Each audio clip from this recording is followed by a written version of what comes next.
Que el Señor te bendiga, el que te habla, el pastor César Kelly de la Iglesia Argentina para Jesucristo. Y para entrar en el tema de hoy, que es Ananías, vamos a leer en Hechos 9:10 que dice: había entonces en Damasco un discípulo llamado Ananías, dice, a quien el Señor dijo en visión: Ananías. Y él respondió: heme aquí, Señor. ¿Y qué es lo que el Señor le decía en visión?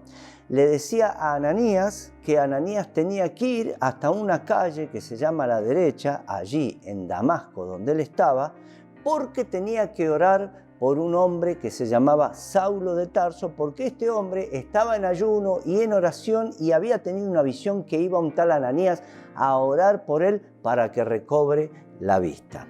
¿Quién es este Ananías que muy poco se habla en la Biblia? Ananías en el hebreo es Ananiak, que significa el favorito de Dios. Y en el griego antiguo lo llamaban Ababiak. Amén. ¿Quién era este Ananías? Estaba ¿dónde? En Damasco, al noroeste de la nación de Israel. En otros tiempos Damasco también fue, amén, territorio de los sirios, y donde muchos reyes habían establecido su reinado allí y atacaban permanentemente a la nación de Israel. ¿Por qué está este hombre en Damasco? Y no era cualquier hombre. Para empezar, era el principal obispo de la iglesia del Señor Jesús en Damasco, y había tenido una iglesia grande. ¿Por qué tenían una iglesia grande? Porque predicaban la palabra de Dios con denuedo y con autoridad espiritual de Dios, y porque echaban fuera a los demonios, y porque tenían autoridad espiritual de Dios para hacer imposición de manos. Primera de Timoteo 5:22 dice: no impongáis con ligereza las manos a ninguno, le dice a Timoteo, ni participes de pecados ajenos. O sea que no hay que imponer con ligereza las manos, porque podemos tener un rebote, un efecto. En toda imposición de manos hay una transferencia espiritual para bien, o puede haber una transferencia espiritual para mal. Bueno, ¿quién era este Ananías? El principal obispo de la iglesia de Damasco. O sea que el Señor Jesús no designó a cualquiera para que vaya a orar por Pablo.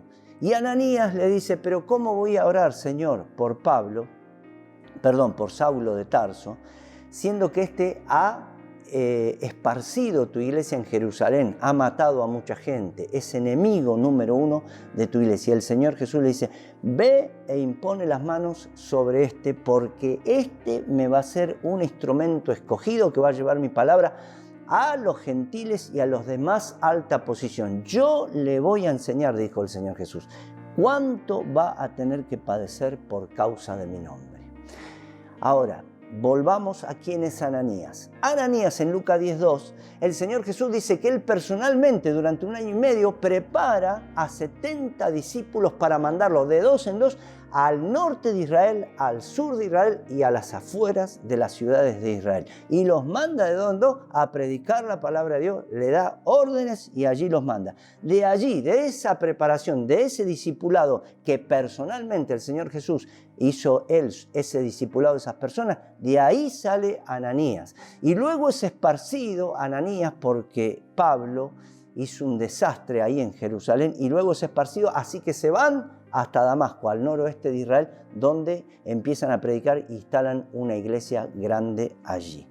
Ananías es el hombre que va a orar por Pablo, ora por Pablo y se le caen a Pablo las escamas y recobra la vista. Y le da unción del Espíritu Santo, y Pablo es convertido, y hasta lo bautiza a Pablo y hace de Pablo un instrumento escogido, que luego Pablo empieza a predicar la palabra de Dios. Este es Ananías.